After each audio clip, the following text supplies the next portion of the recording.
Jo, a i është nështruar proceseve të rehabilitimit nga shteti shqiptar më pas pasardhjes? Aty ka filluar të besoj, por njëkohësisht ka marrë trauma nga situata aty dhe nga përplasjet që kanë pasur me forcat armike si aleancë.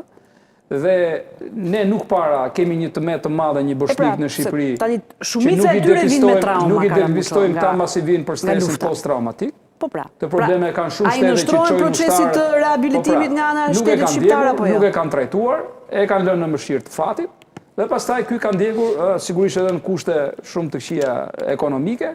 Ka ta shikoj këtë si një mundësi të vetme, me andës së cilës do të akmerë ndaj shtetit, ndaj problemeve sociale që ka, ndaj... A mund të kthejë, duke qenë se ka qenë pjesë e forcave të armatosura, komando në misione paqëruese, a mund të kthejë në një minë me sahat?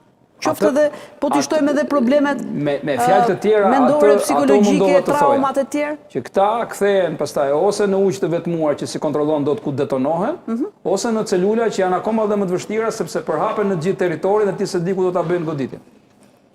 Okej, jemi përballë një ngjarje që... Ka një informacion, një trajnim, manualet mirëfillta, që i kanë përfituara nga paratë e taksapaguesve shqiptar, në ato misione ku kanë qenë, që këta janë të aftë të bëjnë edhe ordinator artizanal eksplozivi, të përdorin dhe armë, din dhe sulvet se si bëhen, din edhe pikpame taktike që ka qoftë ushtria, qoftë policia, kështu që prandaj kam një nivel shumë të lartë rrezikshmërie këta lloj njerëzish. Por shqyr që edhe me ndihmën e partnerëve dhe me punën e mirë që ka bërë antiterrori i policisë, ne kishim mundësi që ti neutralizonim sapo në fillesat e tyre. Pra nuk po them për më tepër që njëri për tyre dihet botërisht që ka pasur probleme të shëndetit mendor që e bën akoma dhe më të rrezikshëm. Akoma më të paparashikueshëm. Dhe kjo është akoma më në analizën që është bërë. A ka të tjerë? Po, ka të tjerë në Shqipëri. Ka të tjerë në Shqipëri? Ka.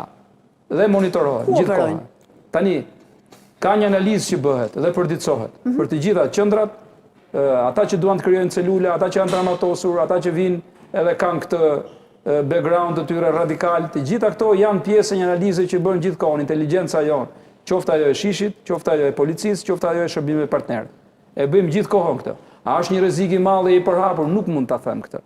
Pra nuk është në ato lloj nivelesh që të jemi shumë të alarmuar, por ka prezencë. Shqetësuese, siç ka edhe në Kosovë, ju e dini sulmet që janë bërë ndaj policëve në Kosovë, që u gjetë e njëta celul, u vranë policë në Kosovë, e njëta celul që bënte vrasje të policëve. Dhe ishte me të njëjtin background.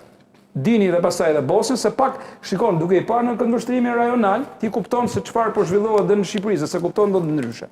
Por ne që ndjekim në të gjithë rajonin tonë, arrim të kuptojmë që të njëjtët njerëz, të njëjtët profile, me të njëjtën besim radikal, ekstremist, etj, arrin në të tilla akte. Ne kemi kapur momentin parandalus.